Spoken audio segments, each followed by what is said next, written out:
Le grand oral, c'est la semaine prochaine, mais tu es peut-être encore en train de chercher des bonnes astuces. Ça tombe bien, je suis là pour ça. Et d'ailleurs, même si tu n'es pas concerné par le grand oral, cette vidéo va aussi t'intéresser puisqu'elle concerne aussi les entretiens de manière générale. Qu'il s'agisse d'entretiens dans le cadre de tes études ou d'entretiens pour obtenir un emploi. Donc c'est parti pour 3 astuces pour le grand oral, mais qui sont en réalité pour tous les entretiens.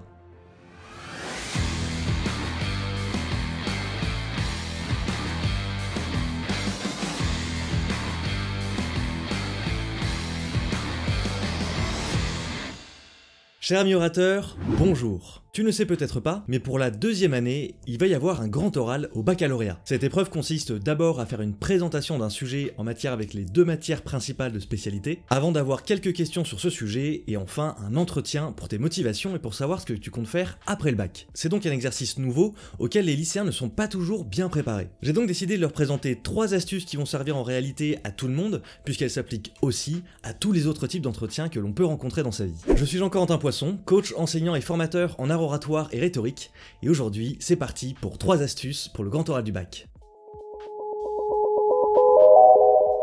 La première astuce peut sembler simple, mais elle ne l'est pas tant que ça, il s'agit d'apprendre à parler sans feuille. Quand on fait une présentation, on a souvent peur d'avoir un oubli, de ne plus se souvenir de ce qu'on veut dire, ou tout simplement d'omettre un détail important dans sa présentation. Et donc par réflexe, on va vouloir conserver une feuille sur laquelle on va avoir noté toutes les infos importantes. Cette feuille, c'est en réalité un faux ami. En ayant une feuille devant toi, tu vas inlassablement rester sur cette feuille, continuer à la regarder pour te rassurer, et donc tu ne vas finalement plus regarder ton auditoire, les personnes à qui tu t'adresses. Ça c'est une première erreur, et c'est une première erreur qui peut être facilement évitée. Avant tout, il faut savoir que tu es le seul à savoir de quoi tu vas parler. Donc si tu oublies quelque chose, tu seras le seul à savoir que tu as oublié cet élément. Ensuite, tu peux avoir peur d'oublier ta structure, d'oublier une partie entière de ton discours. Et pour ça, il y a une technique simple.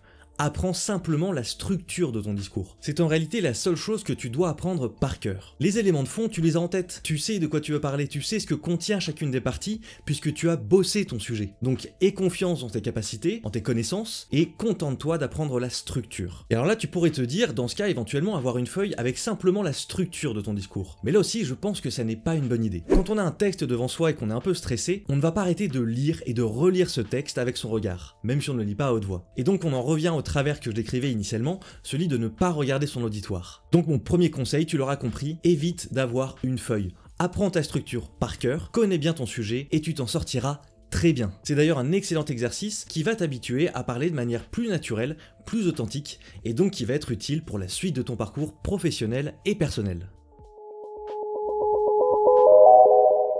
Mon deuxième conseil concerne la 2e partie et la 3e partie de ton grand oral. La première partie de ton grand oral consiste en une présentation, mais la 2e et la 3e partie vont être des questions d'abord sur ta présentation, sur le sujet que tu as présenté, et ensuite des questions qui vont concerner ton parcours et ton projet. C'est une partie qui peut être un peu plus stressante. Pour la première partie, on sait de quoi on va parler, on connaît le cadre, on sait tout ce qu'on a à dire. Sur les parties suivantes, tu vas devoir réagir à des questions, comprendre ces questions et y répondre. Et donc là, mon conseil est très simple, réfléchis avant de parler. Quand quelqu'un nous pose une question, on peut avoir le réflexe de répondre très vite, de se lancer directement dans une réponse. Or parfois, on va comme ça commencer une phrase sans savoir ce qu'on veut réellement dire. C'est le meilleur moyen de dire des bêtises ou bien de se retrouver sans rien à dire au milieu d'une phrase. Alors tout simplement, prends ton temps. Ça n'est pas un exercice chronométré. Tu peux tout à fait prendre quelques secondes de réflexion avant de te lancer dans ta réponse. Bien sûr, ça va peut-être te paraître un peu long, tu vas avoir l'impression d'avoir l'air un peu idiot. Mais en réalité, c'est juste que ce silence est beaucoup plus long pour toi que pour ceux qui posent la question en termes de ressenti. Mais sur l'impact de ta réponse, ça va être beaucoup plus fort. Puisque tu as pris ces quelques secondes pour savoir exactement ce que tu allais répondre, tu vas répondre de manière beaucoup plus intelligente,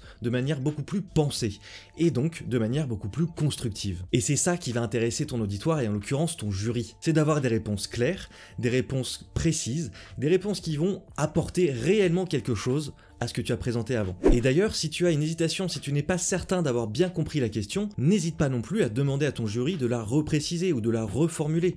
Vous pouvez répéter la question? Ça va te permettre d'être certain de bien répondre à la question et de ne pas faire un hors-sujet qui pourrait être impactant négativement sur ta note finale. Et pour ceux qui regardent cette vidéo sans être concernés par le grand oral, c'est pareil en entretien. Quand on vous pose une question, prenez le temps, n'hésitez pas à demander à reformuler, ça vous permettra d'assurer la pertinence de votre réponse.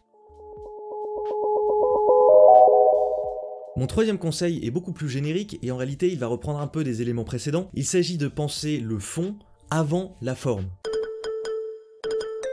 Bien sûr, la forme de ta parole est importante, et d'ailleurs j'en parle sur cette chaîne, ça n'est pas pour rien. Mais c'est le fond qui va réellement nourrir ton auditoire. Donc pense d'abord à ce que tu as à dire, à l'intelligence, à la structure, aux éléments, aux preuves, à tout ce que tu vas apporter sur le fond. La forme, ça n'est que le vernis de tout ça. Donc quand tu prépares ton grand oral, c'est très bien de le répéter, de penser la manière dont tu vas le dire, est-ce que tu vas te tenir debout ou assis, les moments où tu vas utiliser le silence, la manière dont tu vas utiliser ta voix, mais concentre-toi d'abord sur le fond. Si le fond est bon, tu t'en sortiras toujours. Le reste, ce sont des à côté qui vont souligner, qui vont bien accompagner ce que tu dis, mais encore une fois, le fond, c'est le plus important. Je préfère quelqu'un qui m'apporte de la valeur sans savoir très bien la mettre en forme, que quelqu'un qui a un très beau discours, une très belle parole, mais qui finalement ne me parle que du vide. On arrive à la fin de cette vidéo, donc je veux vraiment dire à tous les bacheliers, bon courage pour ce grand oral, ne vous stressez pas, vous verrez, les professeurs sont bienveillants.